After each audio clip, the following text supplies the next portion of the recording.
For years, users have been telling us they want their AV systems integrated with their enterprise services and systems. With legacy control platforms, that's been incredibly challenging. Proprietary languages and tools make it very difficult to integrate with modern solutions such as web services or online integrations. With Muse, we can leverage the vast array of nodes from Node-RED and scripts from languages like Python, JavaScript and Groovy to create very complex integrations very simply.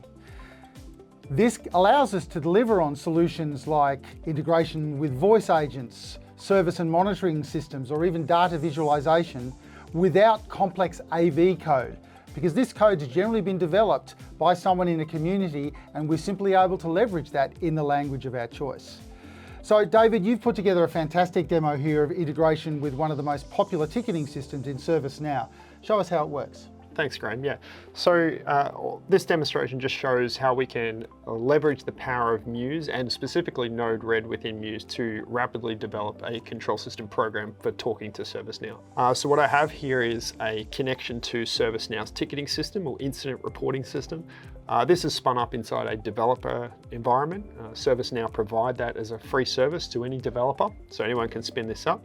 And then you can learn about how to interact with ServiceNow.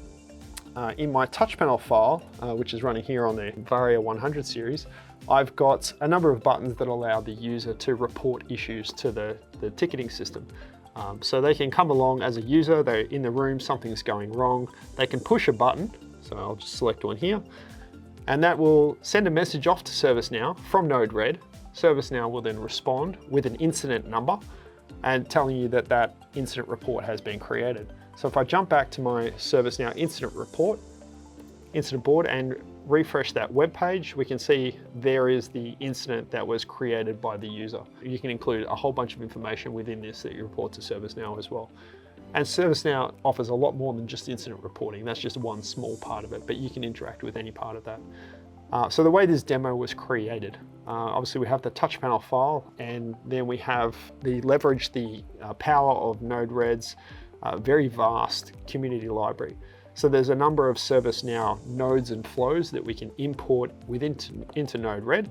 And so then we have this little project here, which essentially just drags these nodes and flows into our project. And we can link our button pushers to our node for creating a ticket within ServiceNow, and it does all of the work for us. So that's just a single node, David, but it obviously does a lot. It does. What it's doing behind the scenes is essentially creating configuration for the API. So there's some information that you need to send to ServiceNow to authenticate with ServiceNow. It does HTTP request formatting, TLS authentication.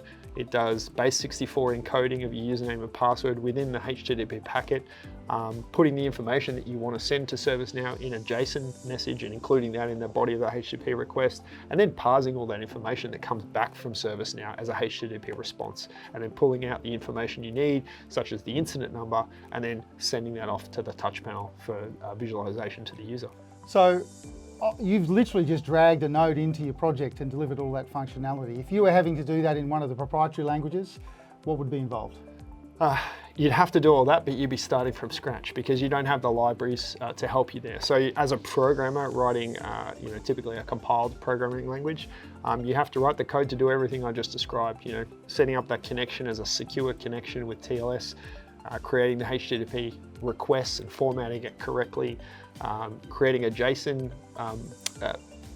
message and then including that within the request that you're sending, doing base64 encoding, all that complicated stuff you have to do from scratch. That's amazing. So this is a great example, and it's just one example of integration between Muse and enterprise services. This is perhaps the most exciting capability that Muse delivers to integrators and end users, and it's something we're very excited to see what the industry does with here in Australia.